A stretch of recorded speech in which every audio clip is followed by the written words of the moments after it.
మనిషి అత్యాశ దేవుడిచ్చే ఆయుష్ని నిర్ణయిస్తుందా? హలో అందరికీ, welcome to world. Please like, share and subscribe to our channel Hasu and Jessu. ఈ సృష్టిలో ప్రతిదీ ఆ భగవంతుడు నిర్ణయించింది. వాటిల్లో ఒకటి మన ఆయుష్ కూడా.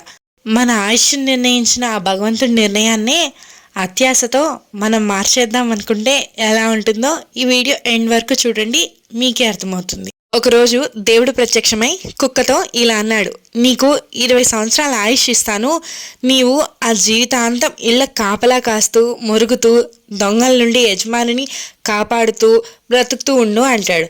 అప్పుడు ఆ కుక్క, 20 సంవత్సరాల స్వామి, నాకు చాలా ఎక్కువ, నాకు కేవలం 10 సంవత్సరాలు ఇవ్వండి చాలు అంటుంది. సరేనని భగవంతుడు కుక్క కోరికను మన్నించి 10 సంవత్సరాల ఆయుష్ను ప్రసాదించి అక్కడి నుంచి మాయమైపోతాడు. తర్వాత భగవంతుడు కోతి దగ్గరికి వెళ్ళి ఇలా అంటాడు, నీకు 20 సంవత్సరాల ఆయుష్ ఇస్తాను, ఆ జీవితం మొత్తం ఆడుతూ పాడుతూ గెంతుతూ అందరినీ నవ్విస్తూ బ్రతుకుతూ ఉండు అంటాడు. అప్పుడు కోతి, అమ్మో 20 సంవత్సరాల వద్దు, నాకు 10 సంవత్సరాలు చాలు అంటుంది. కోతి కోరుకున్నట్లే కోతికి 10 సంవత్సరాల ఆయుష్నిచ్చి మాయమైపోతాడా భగవంతుడు. ఈసారి భగవంతుడు ఆవు దగ్గరికి వెళ్ళి ఇలా అంటాడు, నీకు 60 సంవత్సరాల ఆయుష్ ఇస్తాను, నీవు జీవితాంతం పంటలు పండించడానికి రైతులకి సహాయపడుతూ కష్టపడుతూ శ్రమిస్తూ బతుకు అంటాడు. అప్పుడు ఆవు, స్వామి 60 సంవత్సరాలు నేను కష్టపడలేను, నాకు కేవలం 20 సంవత్సరాలు చాలు అంటుంది. భగవంతుడు ఆవుకి 20 సంవత్సరాల ఆయుష్ను ప్రసాదించి మాయమైపోతాడు. ఆ తర్వాత చిట్ట చివరిగా భగవంతుడు మనిషిని కలుస్తాడు. మనిషితో, నీకు 20 సంవత్సరాల ఆయుష్ని ఇస్తున్నాను, ఆ జీవితంలో నీవు పిల్ల పాపలతో హాయిగా జీవించు అంటాడు.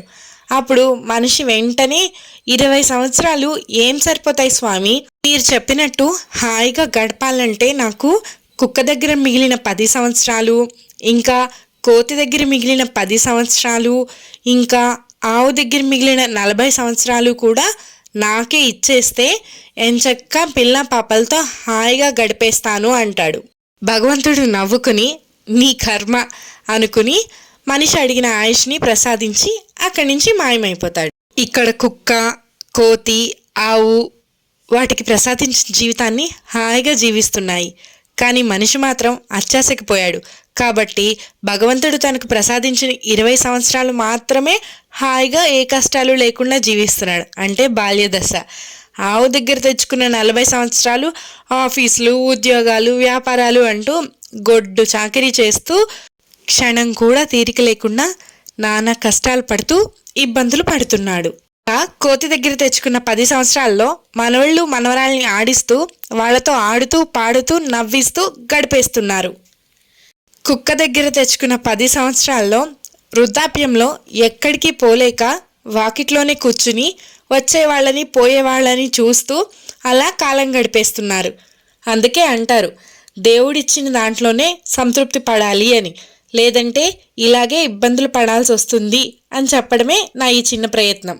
Be happy with what God gives to us. I hope మీ అందరికీ వీడియో నచ్చింది అనుకుంటున్నాను. Thank you for watching. Please do subscribe to our channel Hasu and Jessu.